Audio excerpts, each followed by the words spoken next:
What if schools could harness the full potential of artificial intelligence, technology, and data, all to reimagine teaching and learning?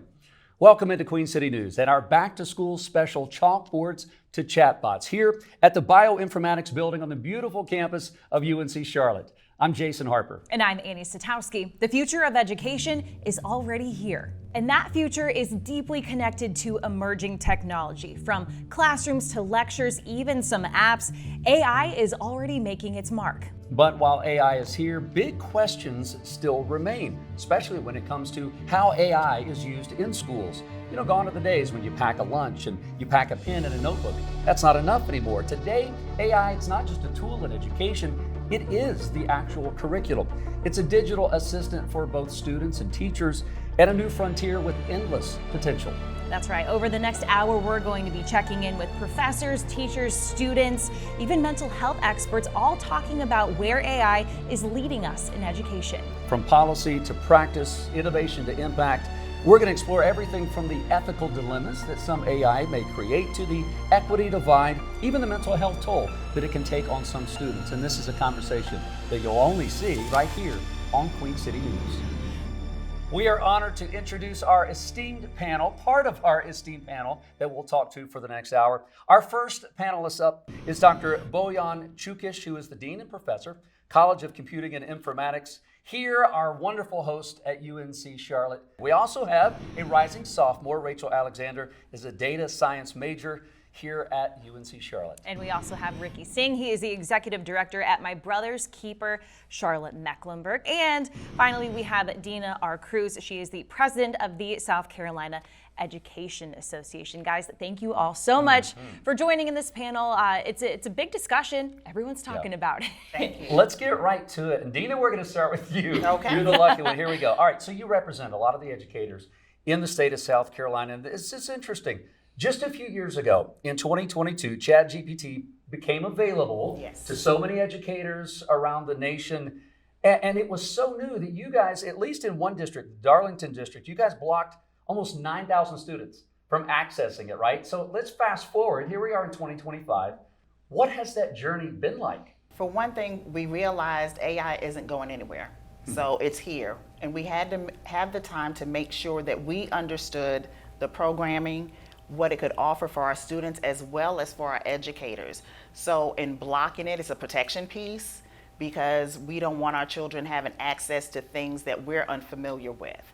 So in those past couple of years with our districts, sitting down, actually going through the programming, taking it apart and seeing, you know, this is how this can be utilized within our school buildings. So that way our students are having better access and our teachers are having access to things that's going to make their day-to-day planning lives better, as well as giving them the resources they need to meet the needs of their students. Right, and so now that is fully accessible, right? And but for a lot of people, this is nothing new to them. A lot of districts are being cautious and slower to adapt to ChatGPT, and that's why I want to talk to Dr. Čukić here. You, as the Dean of the College of Computing and Informatics, AI is something that you've probably been aware of and already using for many years now.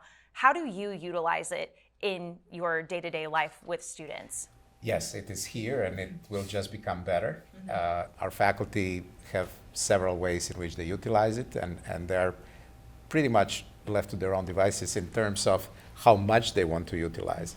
There is certain training that they can go through and learn more about the tools. But we have faculty members who, for example, in their classes, they teach for about 10 to 15 minutes. Automatically they're recorded and one of these tools is summarizing what they said. Automatically in the background it creates the questions for that specific section.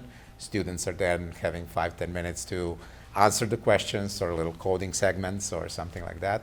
And at the end of the class everything is summarized, everything is already in the notes, and students just take that and learn from it. Rachel, I'm curious, when you started college and to today, do you feel like you were prepared for what AI was like in college? Like, hey, I already got this. This is a tool in my bag. Or were you blown away when you came to college going, I got to pick up some speed here. This is leaving me behind. So I feel like I definitely had a unique perspective coming into college, being part of the School of Data Science here at UNC Charlotte. I am fortunate to be in classes where I'm learning about the mechanics of AI and how exactly it works, how that's built from the ground up. So I think that really gives me a unique perspective as to how I can use it in my classes. But as far as high school, that definitely was an adjustment coming into college, just because I saw a lot more of my teachers kind of discouraging the usage of it, just because we only saw that portrayal of it, of things like ChatGPT. But as I'm in college, a lot of my professors are encouraging us to rely on it. I want to talk to you, Ricky, because you specifically work with boys and men of color, trying to, talk about career readiness, school, life outside of school. And you are a big proponent of using AI in a lot of things that you talk about. It's more than just a chatbot that we ask ChatGPT, hey, how do I make baked chicken? Or, that's what I use it for Which practical is great, by things, the way, which is great. You're right. But how are you utilizing it beyond just ChatGPT? Yeah. I think for our youth, I think just trying to give them opportunities to see beyond, iRobot the movie and ChatGPT. Like, how does AI play into other areas, and how to use it as a tool? I think the same thing, the conversation we've had now, we could have had, in '97 with cell phones about here's this technology and here's a smartphone and how do you explicitly use it? So I think we're trying to expose boys and men of color and Charlotte youth as a whole about how to accurately utilize those features, how to not rely solely on the tool, but use a tool. We always say that it's a tool like a hammer. I take out my hammer when I need to hammer something. I don't just walk around with a hammer all day. Rachel, I want to come back to you. What is, as someone who, as you mentioned, is involved in building these programs from the ground up, what do you think is a misconception that people have about AI in general? Like, we hear it, it's kind of a buzzword, and people either are like, yeah, this is great, or ooh, and they kind of have that reaction to it. What is something that you want people to know to kind of clear any misconceptions up? I think the biggest thing to remember is at the end of the day, it comes down to algorithms, and there's not that touch of human insight that we're always going to need. And AI doesn't always have the answers. It is being programmed to give us things. It's not always correct, though. That's why we're constantly working. I'm learning about it in school, how to train models, how to improve them. That's not always going to be correct. We're going to keep working for it, but we can't fully rely on it. We're still going to need human insight at the end of the day. And that's why we have people like you, right? Yeah. That's it. All right, well, we have a lot to get to throughout the rest of our show today as we just start to scratch the surface on what AI has been and where we are today with it.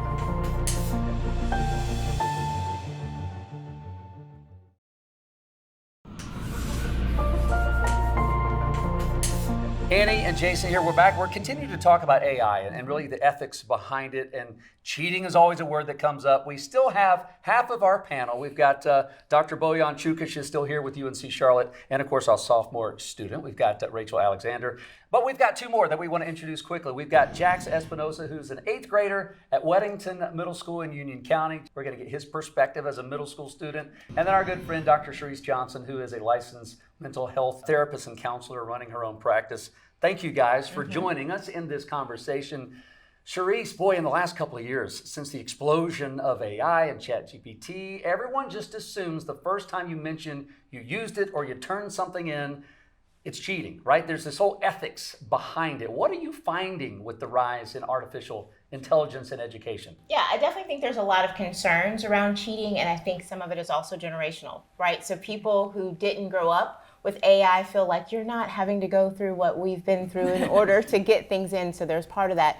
And ethics is an important concern because we do want to make sure that students, as they're working through different projects, that they are contributing work that's theirs. But there's also a lot of apps and different platforms that are now set up so that professors and organizations can do a plagiarism AI check to see what percentage of what you turned in comes from AI. And a lot of people don't know that. So I know there's some people who are like, oh, right. Minds are blown with that. Minds are blown, but that is very true. And it's being used from everywhere from schools to TED Talks. Jax, as an 8th grader, what are you hearing from your teachers and friends at school about using AI? Do they allow you to use that, or is it really just off limits for you guys? Our ELA teacher this year allowed us to use AI for a couple of assignments once or twice. Okay. And then on Canva, where we make like these posters for history, she let us use the AI picture generator. But other than that, there were a couple kids that were cheating in class and they got caught. Oh no. Because we have AI checkers on our teachers' computers now. Okay. So it prevents that. Is that something that your teachers talk to you about though when you have a book report or you're doing a paper? Do they remind you, hey, no using ChatGPT or Yes. any of these other apps? How does that conversation go? At the beginning of the assignment, usually they give us like what we're allowed to use to complete the assignment and what we're not allowed to use, and then they'll check our paper to see if anything's odd about it. Okay. This is interesting. Yeah, I do have more questions about that. I want to go up the level from 8th grade to a sophomore in college. Rachel, where's that fine line of using it to enhance, not to do the work that you're supposed to be doing? Since I am involved in computing, that is generally used and seen as a tool that we can rely on. In fact, one of my professors, he told us, like, I know you guys are going to use this regardless, so you might as well, he gave us like explicit permission to use AI to help us in a project that we were doing. So it really does, I would say there's definitely a spectrum of, depending on the class and the coursework, where and how much you can use AI.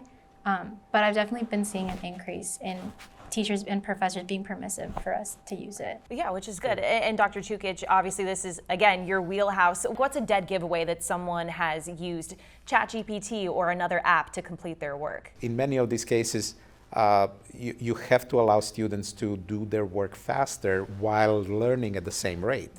So if they're learning at the same rate and they're using maybe one of these tools, ChatGPT, to express themselves a little better, or to create slides, or to create videos that talk about the same topic, you can automatically create podcasts. That's a tremendous difference in terms of what students can do while they're learning in order to present what they learned effectively. And that's really where these tools are removing the barriers that have been around for a very long time.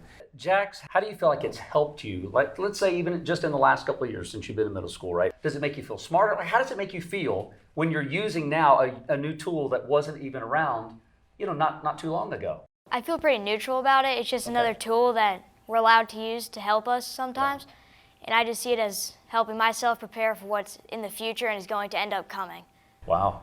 Are you sure you're in 8th grade? Yeah, I know. I mean, I'm like, wait, what? So mature. Do you have a favorite Man. app that you use? You mentioned Canva, Yeah. but is there anything else that you like to use that's allowed, of course, that makes schoolwork easier, or maybe even makes, you're a baseball player, an athlete, you're busy. Is there anything in your day-to-day life where AI has helped you?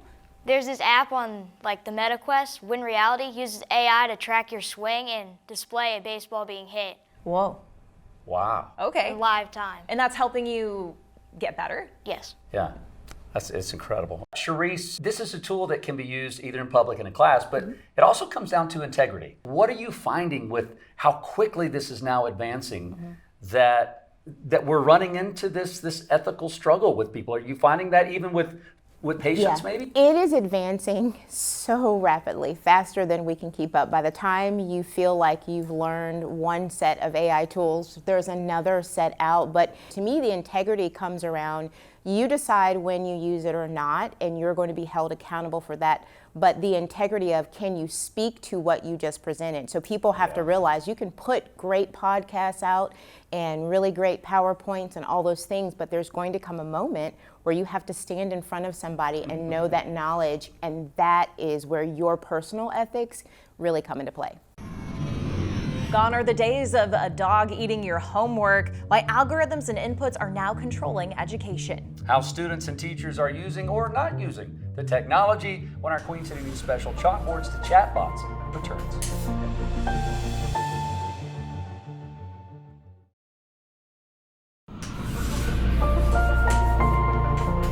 Welcome back. We have our panelists back with us. We're adding Jax and Rachel back into the mix. Guys, thank you so much for hanging with us. We're talking about how students are utilizing AI. We know that sometimes in schools they're allowed, they're given free reign, like in college here at UNC Charlotte, but in middle school a little bit more tamped down, right? So Jax, you were talking earlier about how you use AI, not just in school, but also in your outside life. You mentioned some baseball apps. Yes, those baseball apps they map like your swing and how you make contact with the baseball to track where it goes. And that seems to be very helpful for a lot of players that I know of, because it helps them to see where they're going wrong in their swings in the real world. So it's real-time feedback of maybe where the ball is hitting the bat, and does your coach look at that and then make an adjustment, or how does that work to get better? they can look at the stats and make adjustments as they go in when they meet up for practices during the weeks. Wow. It's incredible where it is now, where it's going to be in the next 5 or 10 years. We'll see Jackson in the major leagues one day. I think so. You never know. Rachel, I want to talk to you as a sophomore when it comes to using AI in your field of research, in your college education. What do you get excited the most about? I think AI is so multidisciplinary. AI is like a shape-shifting professor. It can be whatever I need it to be, and I think that's made a lot of things more accessible for me personally to learn. For example, I believe Dean Chukich mentioned earlier how people are making podcasts out of the content. I have done that several times, actually. I can upload my lecture notes into these large language models or like AI platforms, and they'll provide a fully complete podcast that I listen to. It actually helped me study for my biology exam. Wow. So the fact that I can use it to make it into resources that I need, and it's extremely customizable. Podcasts are what work for me, but that can be something different for somebody else, and we have that right at our fingertips. So And we all have different ways that we learn best, like kinetic or listening or a visual learner. So that's cool. I didn't even know that was possible. Dina, what are you hearing from students or from teachers that their students are reporting to them about the apps that are helping them most? And to Rachel's point about that customization for how that can help that student learn best. I'm learning right now. So I'm taking all of these notes back to share with our teachers. But some of the things that our teachers have done, there are, like she was saying, you can put in information and have it create a song. And that's what a lot of our primary age teachers are doing with their students, like different ways of learning the alphabet, learning numbers, days of the week. A lot of our children learn through song, through raps. So putting in that information so that way you can tell it exactly how you want it, what kind of beat you want it to use, and it's giving it right back out. So our students are able to listen and learn it in a completely different way. So that's another way of meeting their needs, and they're enjoying it. Dr. Johnson, you come at this kind of a two-sided coin here. How has this changed not only your industry as an expert in your field, but even as a mom of what this has done to them and where you see it going? Yeah, I don't know if we have enough time to answer all of that. It has been a really great tool, honestly. It's been really powerful. I am very open-minded with AI. That's been really valuable when it comes to communicating. I would say as I have students or children that are bridging from like college and up, it's given me an opportunity to say, tell it what you need about drafting a communication email. Allow it to draft the email for you, and then let's talk about how you can make it your own. So I'm really kind of helping them learn how to use it as a tool, but not just turn it in that way. They don't want to take their integrity away from what they're doing. So I think that that's a challenge for them. But I'm also seeing on a mental health level, I use it a lot with clients, especially my younger ones, where we'll talk about how they can have hard conversations, and we might in session place in ChatGPT and see what it says, and then kind of role play, how would you take this into your own voice? So for people who also feel like they don't have a lot of words to communicate how they feel, it's a great opportunity to give them language and then give them confidence to advocate for themselves. Yeah, I love that, because a lot of times words escape us, and then you're like, why couldn't I think of that? Rachel, I want to come back to you because as a 20-something-year-old woman here in Charlotte, just take me through your day. When would you open up an app on your phone or on your computer and use it outside of data research? that is a good question. I'd like to think the first example that came to mind, I taught for VBS at my church this past summer, and I had never taught anything before. So I kind of asked Microsoft Copilot to make a lesson plan for me using the essential points I was supposed to hit. And that really gave me a very detailed outline of what I was supposed to do, because when I first saw that textbook, I was really overwhelmed, but that really helped make things a lot more digestible for me. And Dina, I know you're in South Carolina, but in North Carolina, Amazon is investing $10 billion for data centers here to expand their AI infrastructure. So that just speaks to the jobs that are on the horizon for our young students. It's going to create an anticipated 500 jobs. What do you want students to know about just starting to explore this? Because again, we talked about just even a little bit of exposure. What do you want them to know? I want them to know that there are other opportunities than the jobs that they heard about in school. Just the career fair days, that you can have an idea and say, I'd like to do this, but I don't hear anybody talking about it. That's not, a real job. And it can be. And it's going to be up to our businesses to really come down a little bit further, come out of their buildings, and really, let our schools know these are the skills that we need your students coming in with, and then speaking to our students and saying, these are the opportunities that we have for you. I love that. Boy, as exciting as this is, we're continuing to even learn from each other. AI is grading homework, writing college essays, possibly even widening the gap in the classroom. So how are educators and students in the Carolinas keeping up, and what if they can't? When we come back.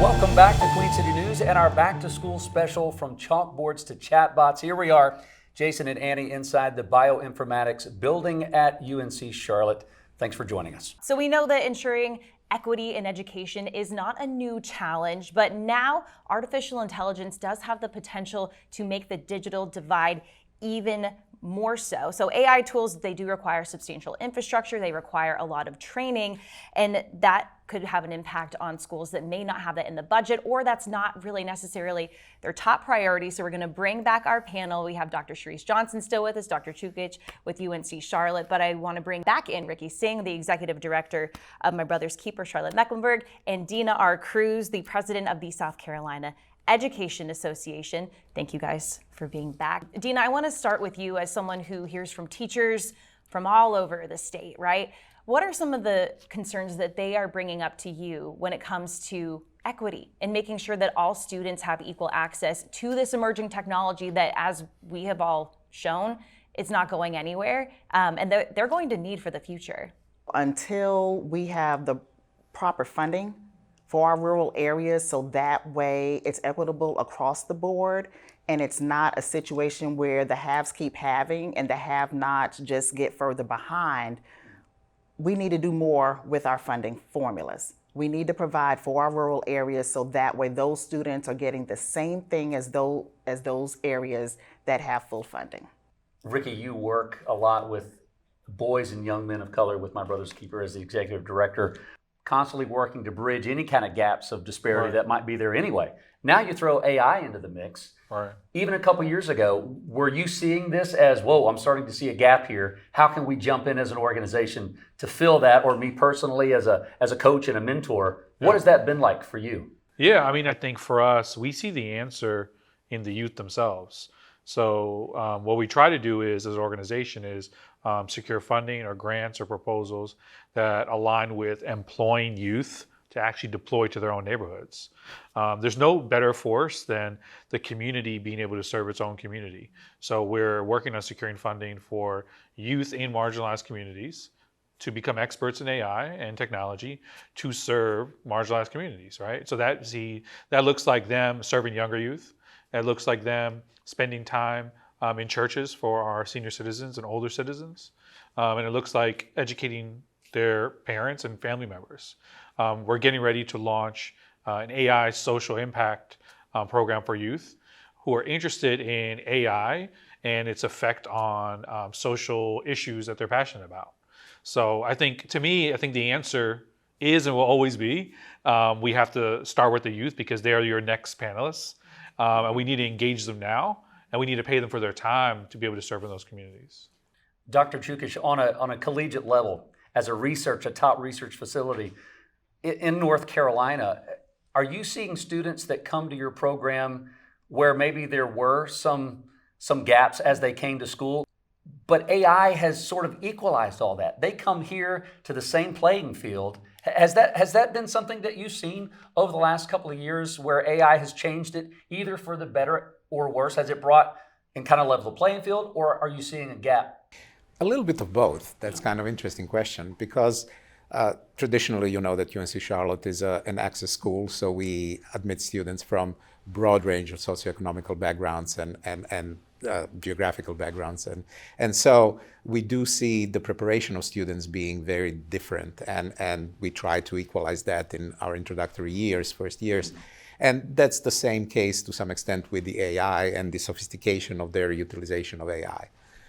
On the other side, AI as a technology, you have all heard about, whether there is now a crisis for someone completing computer science degree because many coding jobs are being automated to some extent. And that's partially true. What's actually happening is certain level of democratization and barrier removal, because with these tools being so good in generating relatively simple codes, you don't necessarily need a degree in computer science in order to generate your web application or in order to generate something relatively simple. That's now, to a large extent, automated with some effort of understanding the tools.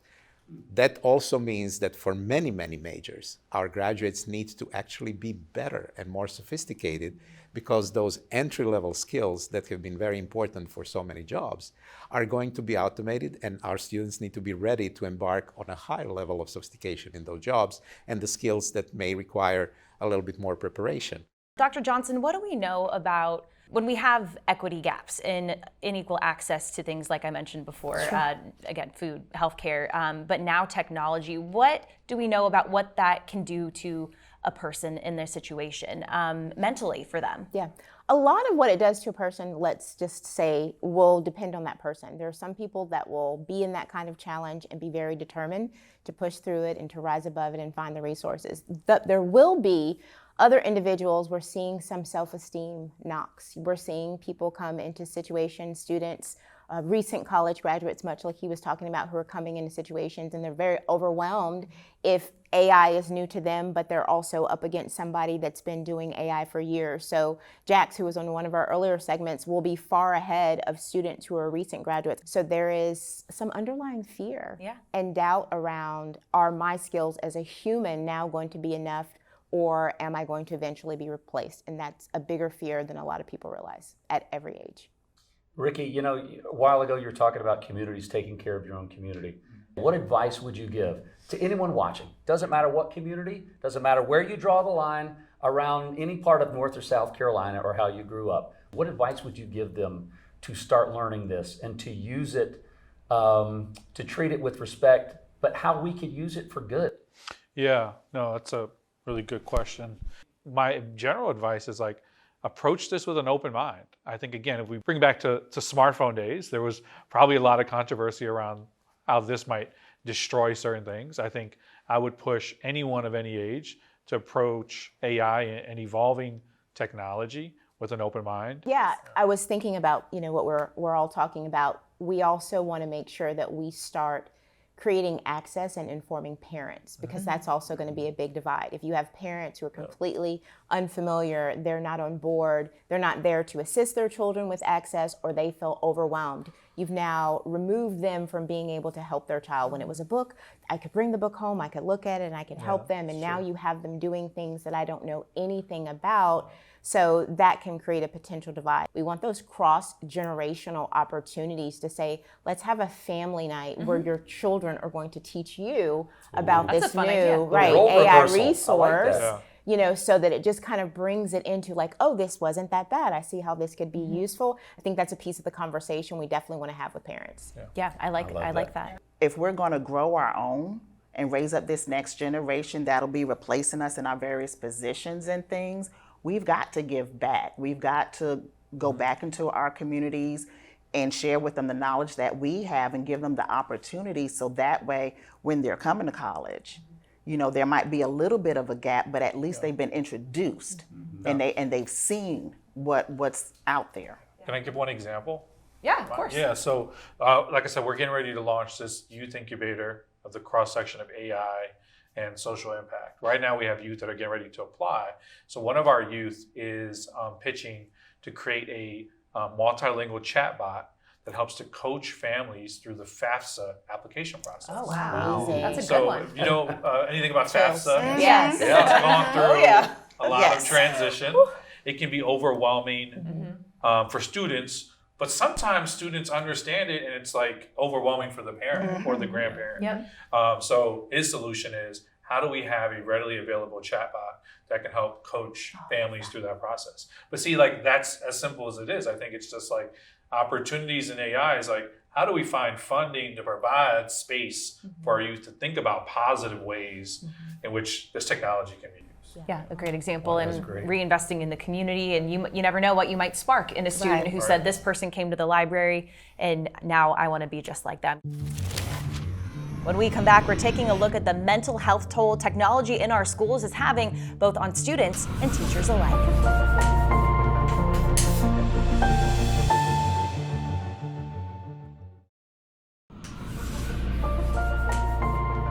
We're back with our panel. Dr. Chukish, thank you for joining us here. I want to talk about, go back to a little bit more of mental health. We sort of touched on that throughout this entire show today, but Dr. Sharice Johnson, this certainly is your wheelhouse. Would you have ever thought 4 or 5 years ago that AI, experiencing AI and what that has done, both good and bad, would become maybe a major topic of conversation behind closed doors? I wouldn't have. I definitely didn't foresee the way that it would impact mental health, but it has definitely infiltrated in some really helpful ways and in some potentially harmful ways. Yeah, what are those? Yeah. Let's start with helpful. Yeah. What are the helpful ways? Sure. Helpful ways are, it gives people an opportunity to ask simple information around, I'm experiencing these symptoms, what might be the possible causes, and then they can take that information hopefully to a trusted resource. Or it allows individuals who are doing research in the field to pull together sources and get information that helps them support their clients. The other side of things is that because it is a place that can also give advice, we are seeing quite a few people who will share their whole life story history into ChatGPT, for example, and then kind of get diagnoses back and different things that they want to walk out in protocols. And our concern is they won't then share that information with the people who actually need to hear it and know it. So they're kind of self-diagnosing or trying to support themselves without getting the professional support they may need. Dina, I want to ask, for the Darlington district, which I know you have certainly been a part of there in South Carolina, one of the things you guys have said in the last couple of years, and this is, quote, approach with deliberate caution. I think that's interesting. Help me understand, how has the mental health been for both teachers who are having to adapt on the fly every 30 days, it keeps changing. They're trying to learn it and teach it to students, but then you've also got students. How has the mental health around all of this AI been as you approach this with deliberate caution? Well, we haven't heard many issues with the mental health, but just our teachers over the years are used to the constant changes with everything. That's why they're teachers. That's why we're teachers. We're always on the fly. You have to be ready in any instance. So even with the change in technology, I had a principal who always said, change is a constant. Not necessarily that change is always good, but change is a constant. So with our students, it's different. We're still, helping in that raising business of growing them up to be adults who are able to make decisions about things. So even when it comes down to them being in ChatGPT or Gemini, writing in questions and different things for them to know and understand, you are talking to a machine. This is not the same as talking to a human who knows you, who has been around you, who can advise you better. You're talking to a machine that I could put in that same question and get that same response, and it will not be correct. So helping them understand and being able to navigate that, so that way that can help them with the mental component of it, so they're not seeking out and getting wrong advice on what to do in different situations. Yeah, that's a good point. Dr. Johnson, we live in such a competitive society. It starts at a young age. Yes. We were listening to Jax, who's in 8th grade, already trying to better himself with AI, even in just baseball. I'll admit, 2 years ago, I started to learn ChatGPT out of fear. Sure. That people younger than me were going to bypass me, that my job might go to artificial intelligence in the next 5 to 10 years. So I think a lot of people might be joining this world because they're fearful of their jobs, legitimately being taken away. How do we not let this control our lives, because it all comes down to we still have to have human interaction. Let's first acknowledge it's really difficult, right? Because there's part of you that wants to say, I'm human, I'm wonderful, I'm great, I'm not going to worry about it. Yeah. But then you're also going to see a million pieces of research come out on social media and say, here's all the jobs you need to be concerned about, you know, where it could be taken over by AI. So I think you need to find that middle ground between what do I bring to the table as a human and as an individual that I know cannot be replaced, and really hone in on that, as well as hone in what are the tools that I can use to help support me and implement. You tell a story that a machine can't, so you have to really look for and find their ways that you can show up and be unique, and then own that. Yeah, some good advice right there. Yeah, go ahead. We have to understand that in the context of this new technology, learning is not separated in the elementary school, high school, college. Learning is lifelong. And we are seeing a lot of jobs that are changing their nature, and people are becoming more efficient in some aspects, and they need to become more original, and ideation of the new ideas, processes, of the new businesses is having much more relevance in today's world. So everyone needs to be aware that learning never stops, and reinventing yourselves never stops. And that's really the key in the new world with the technology that is kind of simplifying our lives, but at the same time also complicating our lives. Yeah.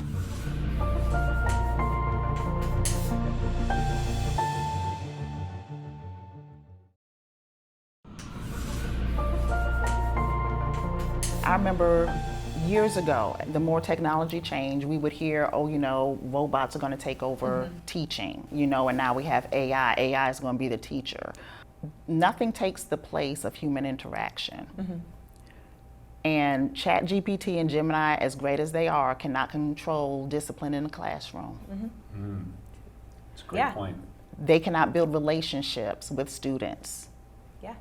to be able to meet their needs when you have a student who's hungry, a student who's hurting, a student who has other needs. ChatGPT and Gemini cannot do that. They might be able to give content, but while it's giving that content, that child isn't getting their other basic needs being met also. Yeah. So, because I had a teacher who said they're concerned that, you know, with all of this AI, it's going to take their job. There's nothing that can take the place of that human interaction that our students desperately need. Teachers are so much more than just regurgitating Right. information. They step in, as you mentioned, if a student's hurting or they need help with something at home. So I'm glad you brought that up. Yeah, I love that. And you talked about relationships, and that's perfect because that's what I was going to ask you about. What would you caution people about, especially loneliness is a big thing. We saw that grow even more during the pandemic, and we're many years removed from that, but there's still that loneliness, and people find comfort in technology. What would you caution people about in utilizing chatbots in a way that doesn't become their reality? Yeah, that's challenging because for some people, their reality is skewed, but I do think you are hitting on a really important point. So the caution is if we spend too much time in those spaces, we lose that ability to connect, to communicate, to give eye contact, which makes us feel like we don't belong. We're wired to belong, and regardless of what we find temporarily in those spaces, nothing beats human connection, seeing an eye that feels warm. So while it might be a starting place that helps you create confidence, take the risk and continue to live and to be in life. I was just sitting here thinking, I know we say AI stands for artificial intelligence. Can we just flip it and make it be authentic interaction? Yeah. There we go. Yeah. Because that's what this has been today, and I don't think you can always get that by typing that in. You cannot. To a chatbot. So thank you, each and every one of you, from the all different levels perspective, from educating our kids to where we have been and where we are, and my gosh, where we're going. So thank you guys so much. Thank you.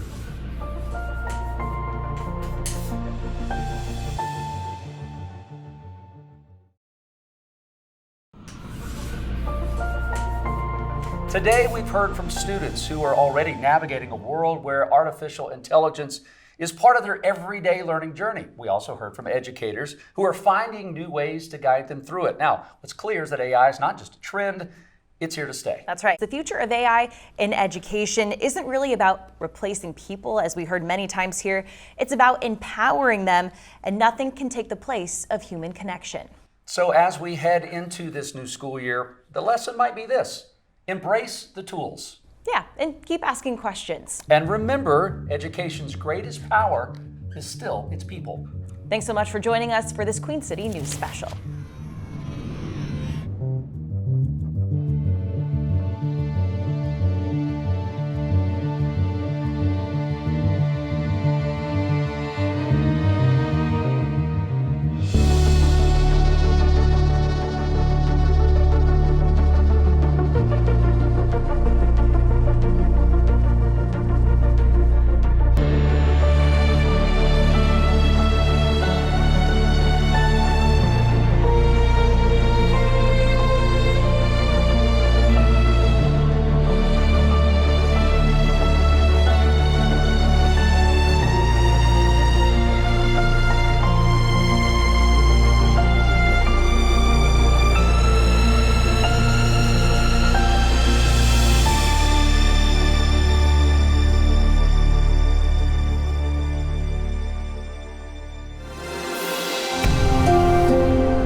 Queen City News Plus. Just search Queen City News on your smart TV's app store.